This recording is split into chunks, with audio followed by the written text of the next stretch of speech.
or private schools generally have better financial aid.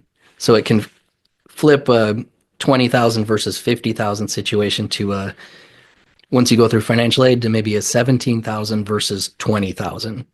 So and a lot of times getting into a private school means paying less than a state school. So with the practice run, we want to make sure the parents and the students know, ignore sticker price. You have to know how much it's going to cost your family. Welcome to Single Parent Success Stories, a podcast designed to inspire single parents.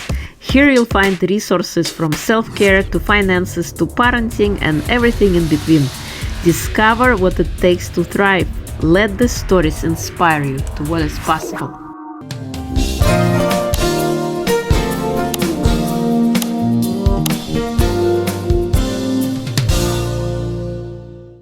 Before we start the next conversation, I want to invite you to check out my amazing book, The Gift Inside, a powerful guide for healing your body, mind, and soul. Reclaim your strengths and awaken your true potential. Whether you are navigating heartbreak or simply seeking deeper fulfillment, this book offers the tools to turn your struggles into triumphs. It is time to unlock the gift within you. Available now on Amazon, or you can check it out on my website www.irinashehovtsov.com. Hello and welcome to Single Parent Success Stories. Today we have a special guest, Ryan Keel. He was a financial advisor for 20 years before he started College Smart, a college planning business, where they show parents how to reduce the cost of college. He has an 8-year-old that he splits time with his mother, and in what little free time he has, he helps run an animal sanctuary. Welcome, Ryan. It is a pleasure to have you. Thanks for letting me join you. Yeah, well, thank you. So please share with us, how did you become a single parent? So I was dating my son's mom, and then Finn arrived. It was a little bit of a surprise. And then, things didn't quite work out with him and his mom and I. But we were very lucky that we're friendly. We get along great. We're fortunate that we only live 7 blocks away from each other. So while he spends the majority of his time there, I'm over there a lot, like mowing the lawn, shoveling snow when it's not when it's 17 below like it is here right now today. We wait till it's a little nicer. But yeah, so we don't even have any legally set structure for time sharing. It's just can you help this time, or hey, can I take him to this? Or we're very, very lucky because I know that's not the case for a lot of situations. Yeah. Awesome. Good. What challenges did you face as a single dad? Oh, just the overwhelmingness of being responsible for another human being at the beginning. I had been, I volunteered a lot with pet rescues and, having animals around, which that was a big introduction into my life. All of a sudden there's these things that I need to be there on a set schedule and let out and take care of and feed and keep safe and warm. And it was like a trial run for having an actual human child. So it was between that and the way your schedule changes. Even if I wasn't doing anything important, I had obligations that I had to be doing something later. And that was, after being self-employed for so many years and kind of just the schedule is whatever you want it to be. Now my schedule is second place on the priority. Like these are all the very important things I need to be doing that aren't negotiable. Right. You're right. And what led you to start, doing College Smart? So that's a funny story.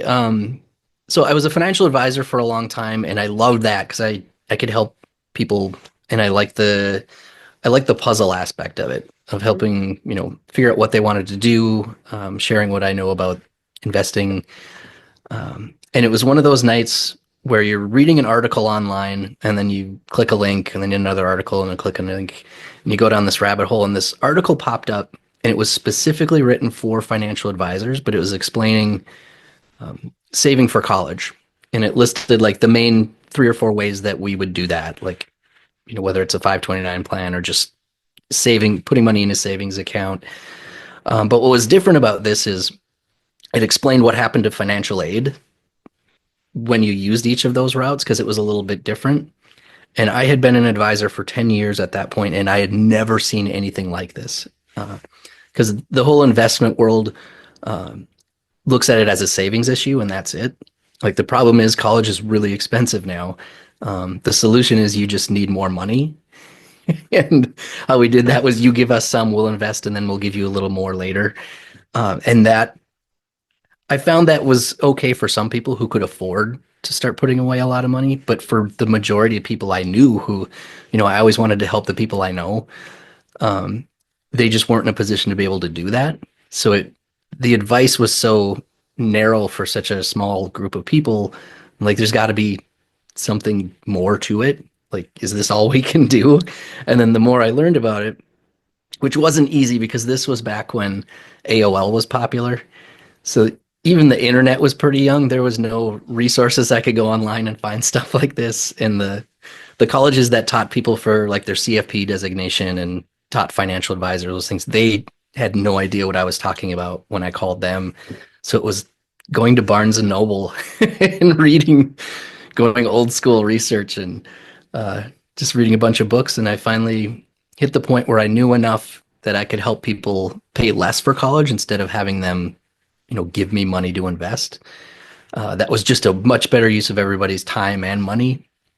So I don't know. I like to say I was more optimistic than full of common sense, and I dropped my licensing. And I started a new business, and it also happened to fall on the exact same month that Finn was born. So I usually recommend if you're going to start a business and have a child that you split them up. Don't. I was under that illusion that some pre-parents are that, oh, I can hold a baby and do an email, and that I don't think I ever got that to work. So I started a business, put it on hold for 8 months pretty much, and then restarted it again once I had more time. But it's been just wonderful because I don't sell anything anymore. I just teach people how this works.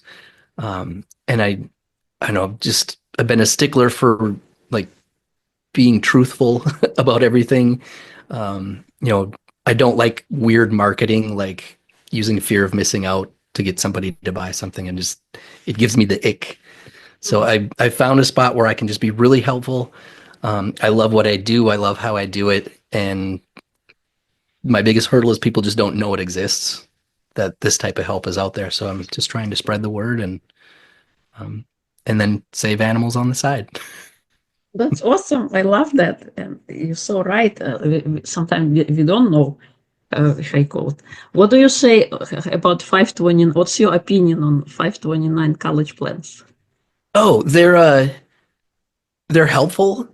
They are another one of the situations where I've seen where, not necessarily that the government is bad or anything, but they have a problem, they try and solve it, but then when the details come out about how it's doing, it benefits people with a lot of money more than the people it's was started to help.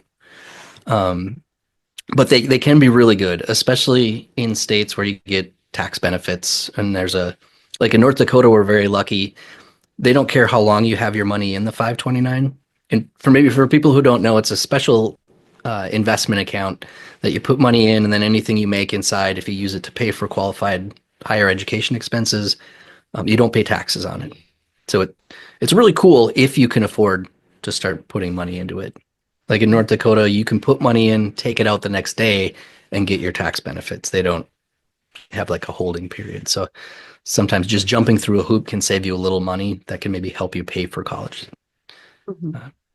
But yeah, there's all sorts of ways to use them. There's a wide variety of them. Most states have their own varying rules. But yeah, I think it's a great tool that can be used for the right situation. Right. So, who would you say 529 plan works for? People who can afford to put money away, would you say? Yes, and if you have the time frame, like if you have a freshman in high school, that's probably a little too late to start getting the investment side benefit of it. Mhm. Because you really want to start, you know, at zero, age zero, if you can. But that's also who can afford that when you're just had a baby and you have all these expenses. Right. So it's usually, once you get to two, three, or four, when things kind of you get the one-time purchases out of the way and maybe getting back to work, um, which is even harder for a single parent because you have all the bills of a family usually without being able to split it with anybody. But it's really good for people who can afford it. Uh, Right. All right. So, what would you recommend if we're talking about ages? You said it's great to start at age zero. What would you recommend for somebody at age zero? okay, so I guess there's two routes, whether you can afford to save money or not at the time. And most people, it's just not really a great option. Unless you have like grandparent help who can maybe, it's always great to do that because one of the wonderful things about having a grandparent start a 529 is that it doesn't count against financial aid.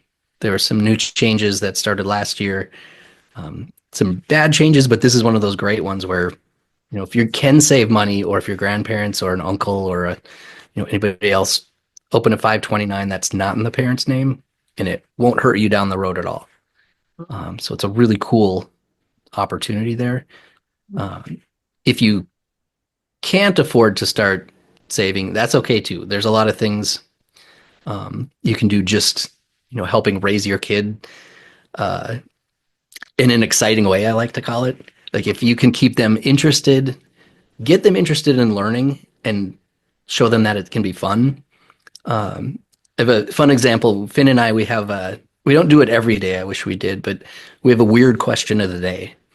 Because when kids go through the phase where it's just constant questions, and it's usually at a time when you're in the middle of something else, and it's just a stream of them. So we started doing a weird question of the day where he thinks of something just weird, and it's even more fun if he thinks about it when I'm not around. So I know he's like it's in the back of his mind to do this.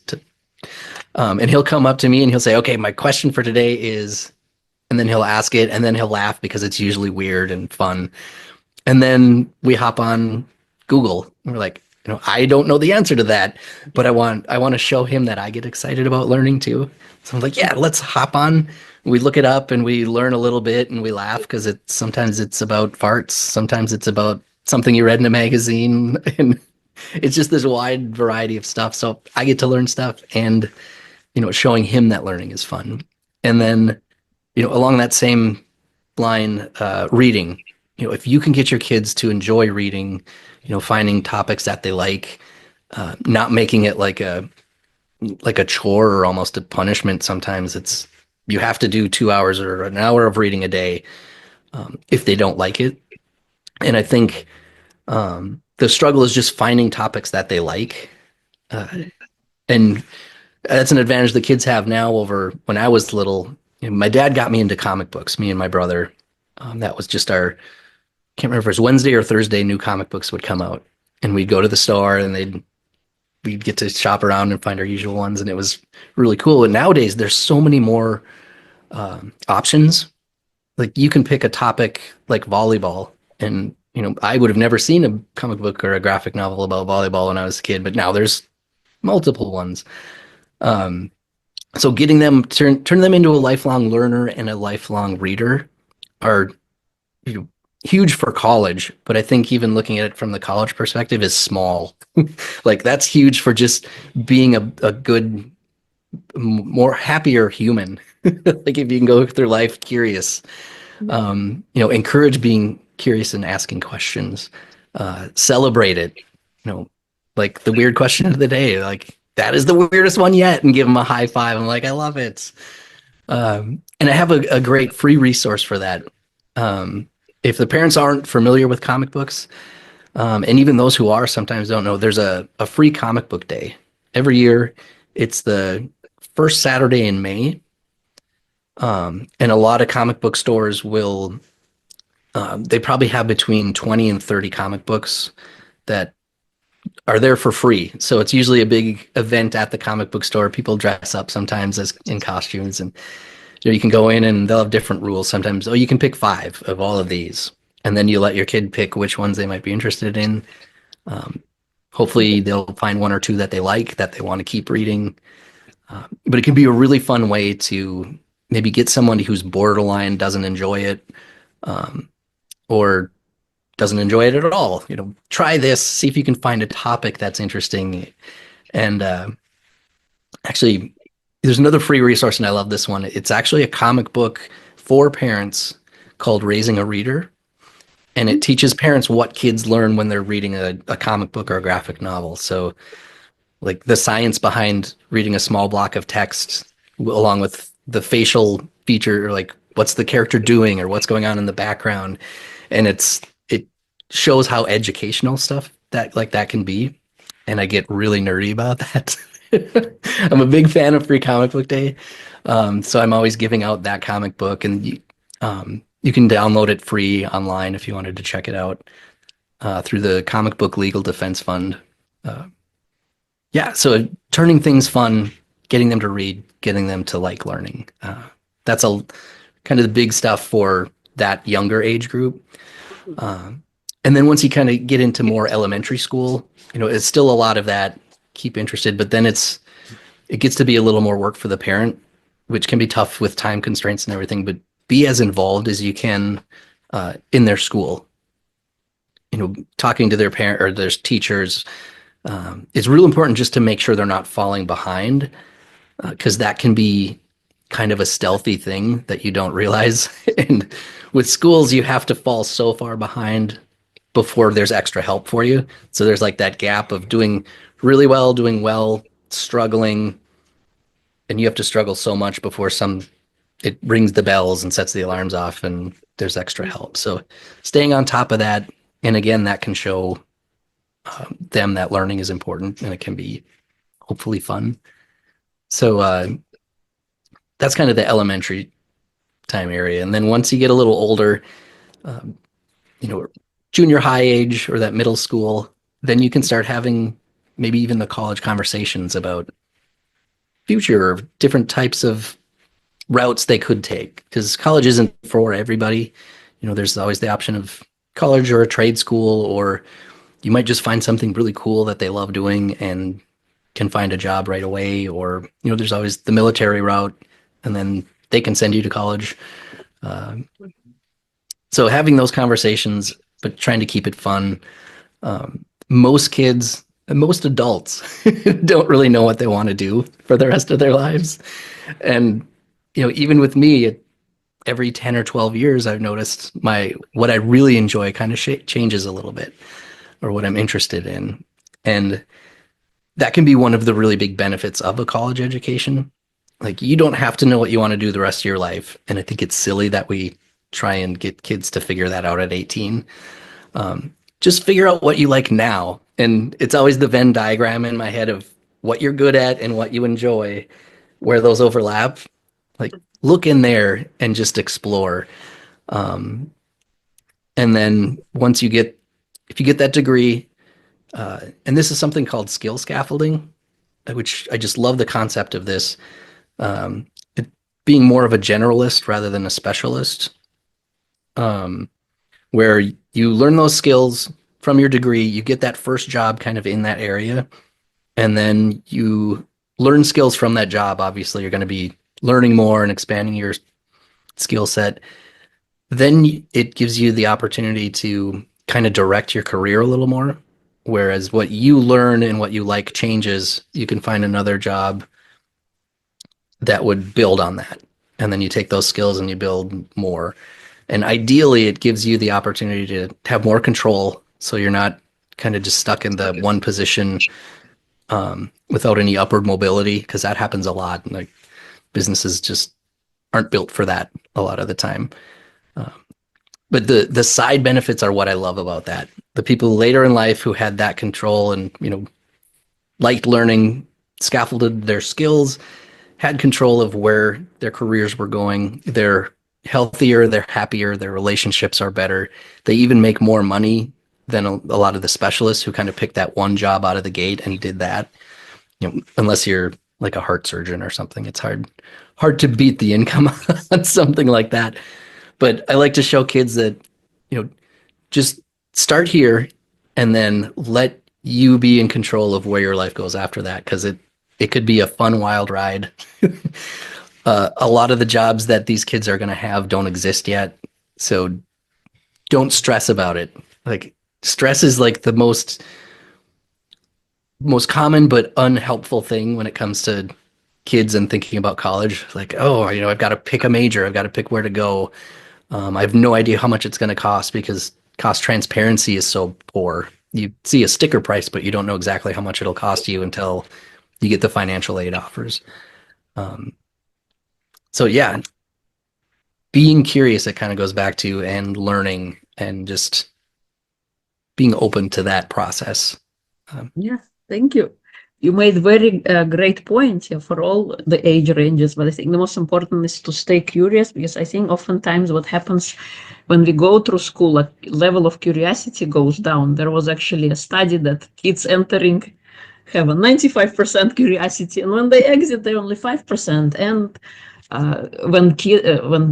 when we leave school, when we enter, when we start working, people expect out of the box solutions. Meanwhile, for 12 years of our lives, we were suppressing a curiosity. We were taught to follow rules and be inside the box, and do only those things. And now you want me to explore, you want me to do all these things. So I love, how you say, in the beginning, 0 to 7, start implementing that curiosity and keep it all going. And then as they enter elementary school, thing, make a good point about comic books.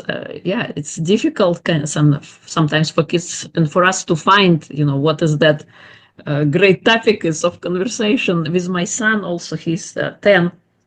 Comic books are relatable, and he did enjoy reading those. And I guess because transition when we are little, we do picture books, and then comic books is kind of natural progression where there is an identifiable character, and it actually moves more like an animation, so they can combine that with reading, and then get back into that. And it's important to do that, to find that for our kids. And then as we get older, for teenagers, starting to have that conversations, explorations as well. And you're right. Sometimes we don't know, what's going to happen, or what kind of profession they're going to choose.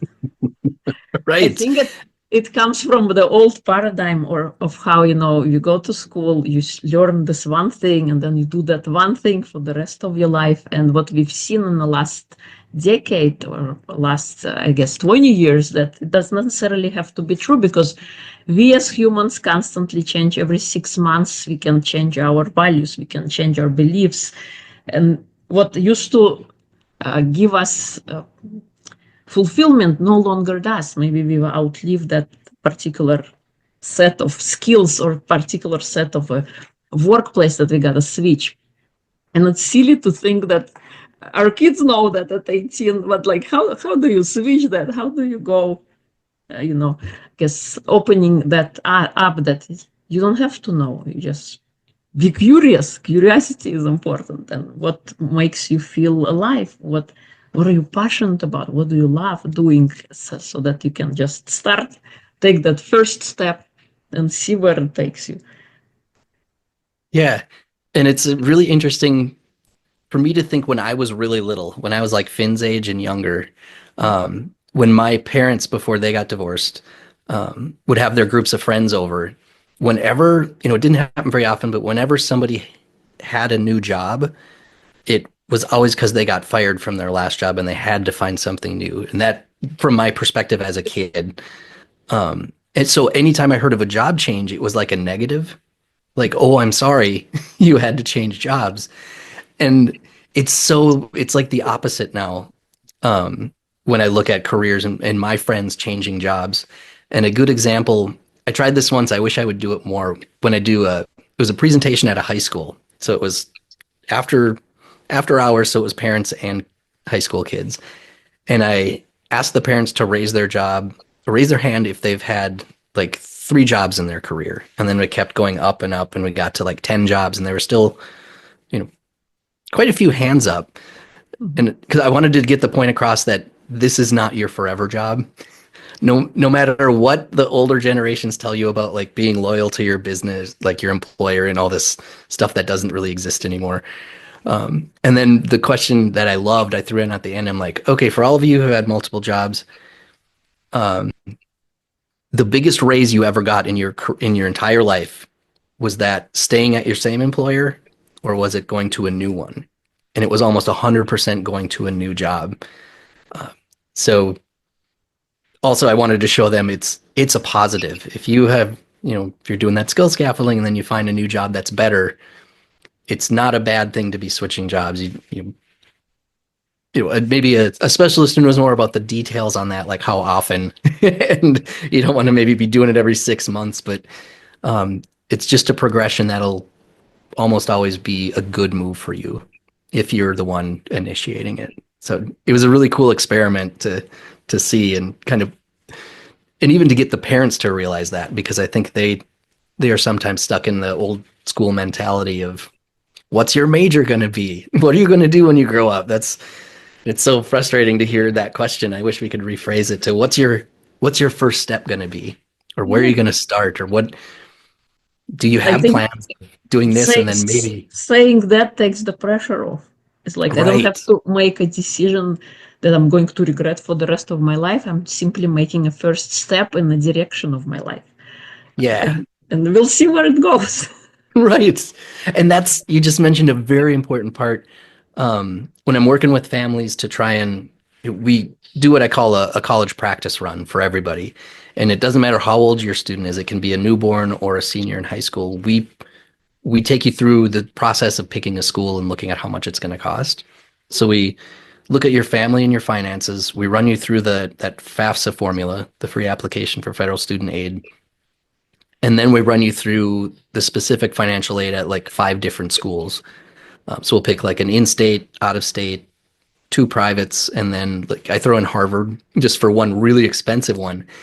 And then we get a list of, based on those schools' financial aid, this is how much it's going to cost you, instead of looking at sticker price. And what happens most of the time is, all of a sudden the state school that, I made that mistake. I went to the state school in town because it was 12,000 at the time compared to 36 for the private one. Better education there, but like I can't afford that. Went to the state school, but now I know, the state schools and the private schools generally have better financial aid, so it can flip a 20,000 versus 50,000 situation to a, once you go through financial aid, to maybe a 17,000 versus 20,000. So and a lot of times, getting into a private school means paying less than a state school. So with the practice run, we want to make sure the parents and the students know, ignore sticker price. You have to know how much it's going to cost your family. And that varies wildly. Yeah, the practice run is important. And particularly because I found the social pressure of having picked a school and telling all your friends, like you can't go back after that and rescind that. Like it locks you in mentally as a student. Like once you say, oh yeah, I'm going here for this major. And then when you find out from the financial aid offers that that's the most expensive school of your list, and the least, the lowest value, where you can get a better education somewhere else for less, then you're like, oh, I don't want to go back and tell everybody that I switched, when you could easily frame it like, oh my God, I got a much better deal at this school. Like, scrap that first plan. I'm going this way, and put a positive spin on it. It's just going to be really hard. So that's one of the reasons we do the practice run ahead of time. Like, this is what college is going to look for you. This is what it's going to cost your family, instead of just looking at the website and making those decisions. Because I did everything wrong when I went through the process, so I can point out those mistakes quickly and early on. Awesome. That's pretty cool. I didn't even know this thing existed. Oh, it's so fun. I get so many questions like, is this real? When people look at the list and the costs, I'm like, yes, Harvard is going to be the least expensive school for you. It's just really hard to get in. But any private schools, a lot of time, especially for single parents, when you don't have the double income, that's one of the things that really cuts into your financial aid if you don't qualify for the need-based. And it can be a really big deal if it's a divorced situation where now it's because for most schools, there's about 4,000 colleges and universities in the US. And most schools use the FAFSA formula where they only look at the financials of the parent who provided the most financial support for the year. So if you have a split parent situation where one parent is making significantly more than the other or has more in assets or maybe is remarried so they have the double income, we run both of them through the FAFSA to see, they call it the student aid index. And it's basically what the schools are going to expect you to pay before financial aid kicks in. So you want to have a low as one as possible. So it's like doing your taxes, look poor if you can. So we'll look at the families and we'll say, well, this one is a lower student aid index. You're going to get more financial aid if you use this family's finances. And it's interesting. So the day you hit submit on the FAFSA, that's what they look back 12 months from. And also there's no real practical way they can look this up. So it's kind of the honor system. You don't ever want to lie, but if you can adjust the time period or how much one parent kicks in to pay for anything, you can count heat, utilities, rent, all that thing too, in addition to dance shoes or soccer shoes or all of that stuff adds up. So get the one with the lower student aid index to be the one that they're looking at for the financial aid. That alone, knowing that and making it work for your benefit can save a ton of money on school. So there's a lot of interesting behind the scenes little nuggets of how things work and then doing that to your advantage. I get really Awesome. nerdy about the puzzle and the details on that, but it's really fun to be able to help people through that and show them, especially, when we're dealing with a single parent who probably doesn't have a really high income or, those expenses can get out of control. But to be able to show them that these schools are all affordable in your price range and then we just focus on those. It's casting a wide net, looking at a variety of schools and seeing what's the best value and what's the best fit. Even distance from home. I found the sweet spot is kids like to move away a lot of the time, but not far enough where they can't come back on the weekends for like laundry and food and stuff like that. Right. That turns out to be like a really good distance. Yeah, thank you. Yeah. So how do people find you?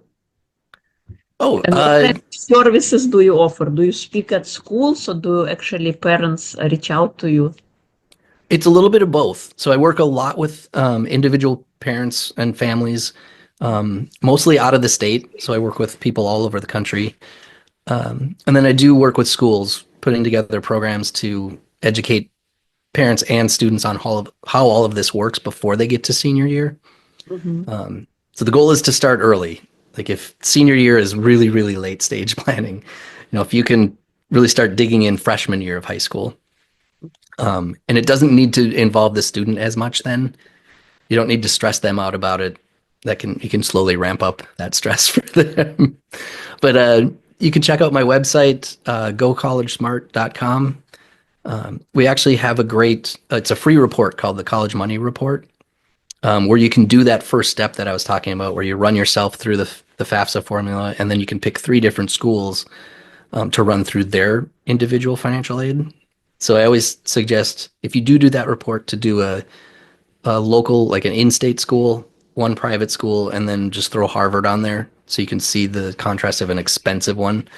And then you'll get an actual price that's much more realistic about what it's going to cost you. And then that can be a great starting point. Thank you. That's awesome. I love it. Yeah. And I love questions. So you could email me anytime. If I can get to it as soon as I can, any question, I love it. What was the most kind of a question that stood out for you that from people that you've already helped? Oh, one of the first ones is where can I find scholarships? And that's usually from parents who have kind of put it off until senior year, and then all of a sudden it's FAFSA season, and you start thinking about it, and you're like, oh my God, we didn't save as much as we wanted to, and like, where can I get this extra scholarship money? So people do put a little overestimate on how much they're going to get generally, but I can give people an outline of where to look. Best practices, how to use your time wisely. Generally, there's like free national websites you can go to where you sign up and then they funnel a whole bunch towards you. A little tip on that: always start a new email address if you're going to use those, because they're free because they sell your information, and you're going to get a lot of spam. So don't wreck your regular email address with it. Start a separate one. But after that, you really want to focus on local. So if you can find local scholarships, you're competing against a smaller pool of people, so you're more likely to get them. And that can be, the kids get to give their parents homework then. Like, ask your employer, any organizations you belong to, any groups, things like that. Sometimes they have scholarships that you don't know about, or look for they're called like an area foundation, where it's a nonprofit that helps a whole bunch of other nonprofits with all sorts of training and financial support. And a lot of them will have a page of scholarships. So all of the groups they work with that have scholarships will go on this one page, and then you can kind of go through and see what might fit your student. But it's a slog through, and it's better to plan ahead and not have to rely on scholarships as much as you can. But that's probably the biggest question. The other one I get almost every time once I show people what I do is, where were you when I went to college? Like, I know, I wish I would have known this stuff when I went through too. Never too late to start. Exactly. Yeah. So awesome. Thank you so much. What I called. Is there anything I haven't asked that you would like to share? Boy, I think we covered the free comic book day. I really wanted to share that. That's such a fun free resource. The college money report is, I think, like, that's the first step we take every family through when we're working with them. And you can do that for free on your own if you wanted to check that out. It just, yeah, don't get overwhelmed, because the prices are so high compared to what everybody's making. Like, it's just ridiculous. I'm a band-aid on a broken system, kind of. So until they fix it, I'll keep doing this. But it's easy to look at those costs. Like, even a state school, 20,000 a year, that's close to 100,000 by the time you add in the 4 years. Maybe even a fifth year. Some state schools just aren't set up that great for 4 and out. But yeah, it's an overwhelming. So if I can show people how to do it with less stress, free up some time. One of the pitfalls right now is the rules changed 2 years ago. So if you're trying to research this on your own, a lot of the information out there is old and could be negatively helping you. I guess hurting you, I guess that would be the word. So you have to be aware of that too. But yes, just take small steps. Don't get overwhelmed to the point where you just put it off and kind of mentally shut down. And don't sacrifice your retirement for this. You should always be taking care of that first if you can.